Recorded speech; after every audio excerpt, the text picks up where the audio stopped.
legend of Foolish Freddy. Did you ever hear those urban legend stories when you were a kid? You know, Bloody Mary, the disappearing hitchhiker, the ghost bride, stories like that. Well, my small hometown had its own legend. We called it Foolish Freddy. According to the stories, Freddy was a creature that lived deep in the woods surrounding town, could mimic any voice perfectly. Your mother, your best friend, even your own voice. The legend warned children never to follow a familiar voice calling from the trees after dark. Most people laughed it off as just another spooky story meant to keep kids out of the woods. But after what happened in the fall of 1999, I'm not so sure Foolish Freddy is only an urban legend. I was 10 years old. My best friend Tony and I had spent most of the summer building this sweet little fort in the woods. We played cards there, hid from bullies, and once shared a stolen cigarette from his older brother Justin, our first and last. Justin was 6 years older than us and kind of a dick. If you fell off your bike, he'd laugh first and spend the next 6 months retelling the story. Still, he had a license, and his dad made him chauffeur Tony and me around if he wanted to use the car. Usually, that meant dropping us at the mall for a few hours when it was too hot to hang out in the fort. It was a great summer. Then, fall came. School started in early September, and hanging out at the fort was reduced to mostly weekends. In mid-October, Tony and I met at the fort one Friday after school to plan our Halloween costumes. I was going as a Jedi Knight, so Tony decided on Darth Maul. He even brought along the cool double-bladed lightsaber he got to go with his costume. We've plotted our route around the neighborhood for best candy results, skipping Mrs. Miller's house. She always gave out apples, absolutely criminal. Before we knew it, daylight began to fade as the fall sun started to set. By the time we made it out of the woods, it was almost dark and kind of creepy. Luckily, the road was well lit. We quickly moved to the opposite side of the road and started toward home. We walked for about a block in silence, only the sound of our shoes padding along the damp road. Our faces were glued straight ahead, both of us afraid to look toward the woods, our pace quickening with each step. Out of nowhere, a voice cut through the night, stopping us dead in our tracks. "Hey." The voice sounded familiar, and it was coming from the trees. Tony and I locked eyes. He looked as freaked out as I felt. After an agonizing pause, we heard it again. "Hey, over here, guys." The voice was Justin's, and it sounded even closer, like right behind us. Tony started to turn toward the voice, but I grabbed his arm. "Wait," I whispered. "What if?" That's when lights appeared at the far end of the road, coming toward us fast. Tires squealed, and a car stopped alongside of us. It was Justin. "Get in, losers!" Justin barked, revving the engine. The relief I felt was immense, and I had never been so glad to see him. We didn't argue and jumped in right away, quickly locking the doors. Justin peeled off down the road. "What the hell are you two morons doing out there so late?"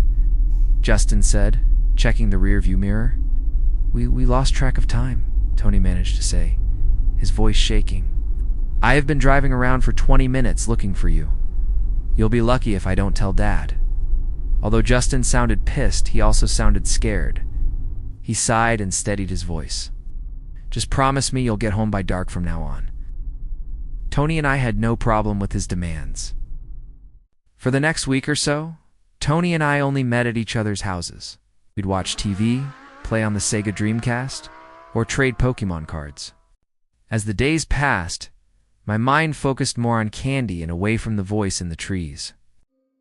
Halloween was on a Sunday that year, but our class costume party was being held on October 29th, the Friday before. Tony and I agreed to meet at my place after dinner, the night before the party. We planned to try on our costumes and work on any last-minute adjustments. A little after 5 p.m., Tony called. He said he had to stop by the fort on his way to my place. He left his double-bladed lightsaber the night we left in a rush. I got a sick feeling in my stomach. I told him to just wait, that we could pick it up on Saturday to have in time for Halloween. But Tony wanted to show it off at school, said he was riding his bike and wouldn't take long. Then he hung up. I sat on the front steps, waiting for Tony to ride up the driveway.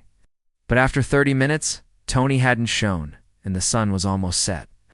I went back inside and called Tony's place from the house phone. After 4 rings, Justin answered the phone. Yeah, hello. His voice was groggy, like he just woke up. Hey man, can I talk to Tony? Justin yawned, then paused. Wait, he's supposed to be at your place. He was, but... My voice trailed off. But what, dude? Where the hell is he? I could feel his fear through the phone. The woods was all I could get out. Listen, stay there. I'm on my way. Within a minute, I could hear Justin's car plowing its way up my street.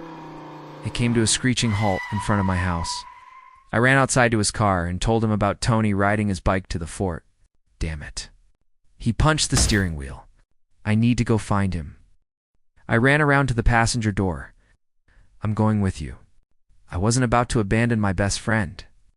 No freaking way, man. Your parents would kill me. Good luck finding the fort without me. I folded my arms. I knew where the fort was. He didn't. Checkmate, buddy.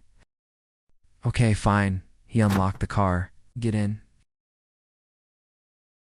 As we headed up the tree-lined street, I could see Tony's bike laying in the road by the path leading into the woods. There, I yelled, pointing to the bike. Justin slammed on the brakes. Stay here. He got out of the car and ran to the bike. Tony, he shouted into the trees. Tony, where are you?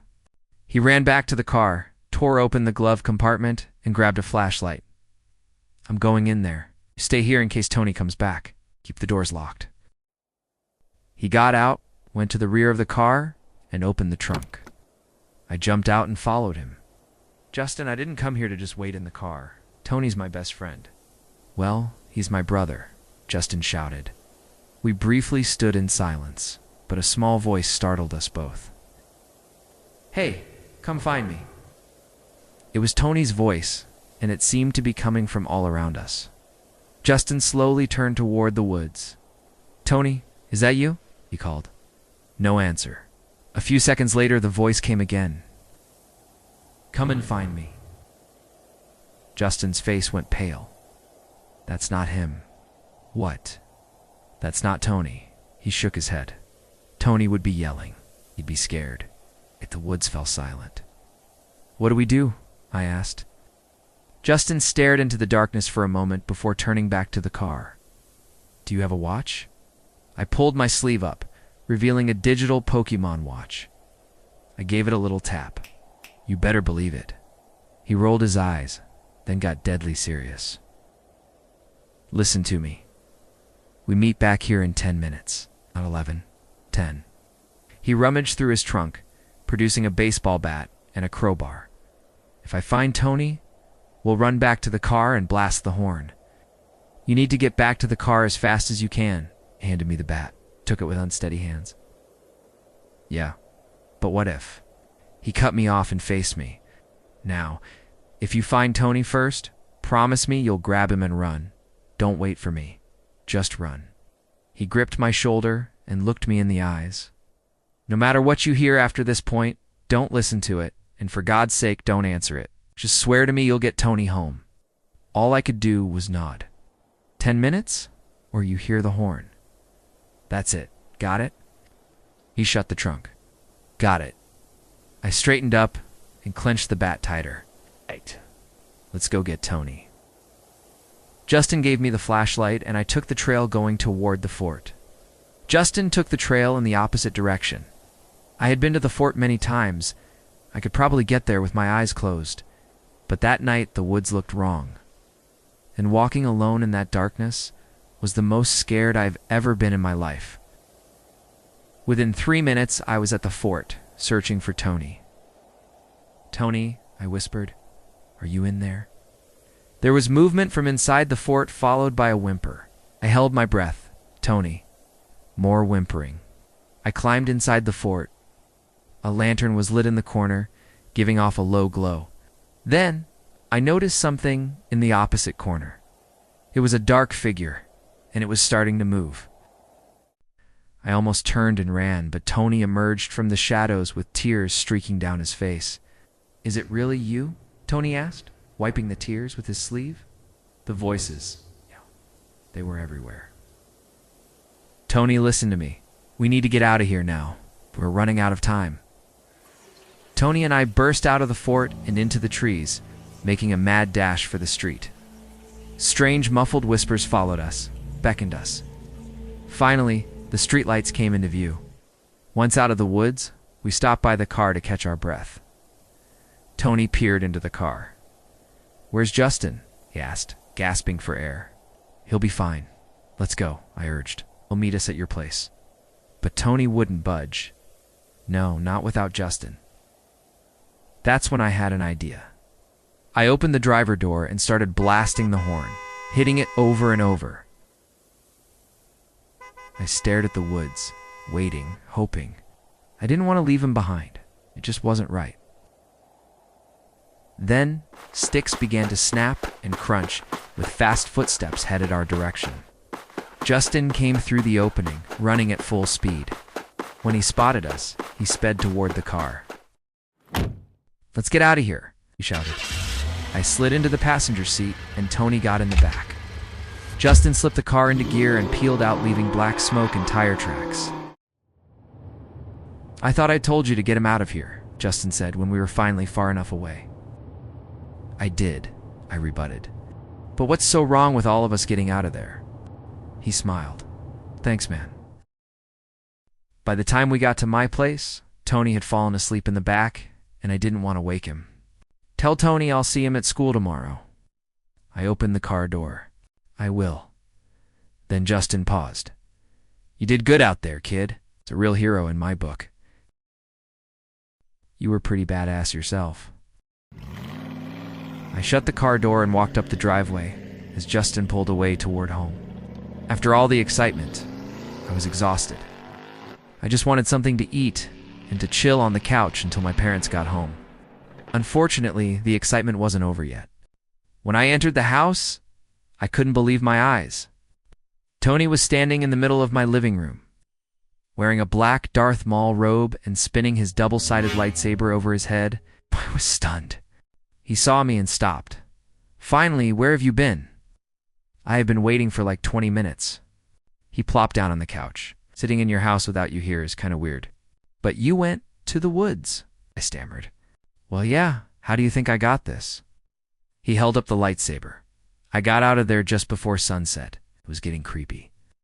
I do not recommend being alone in those woods at night."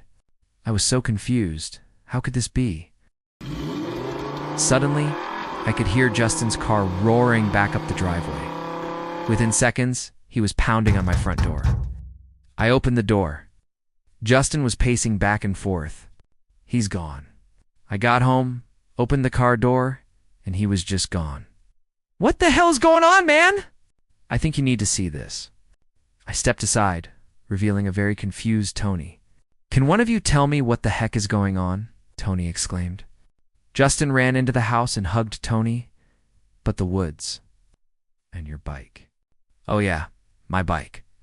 The stupid thing got a flat tire, and I had to leave it there. I'll get it tomorrow after school." I ended up walking here, but cutting through Mrs. Miller's yard saved me some time.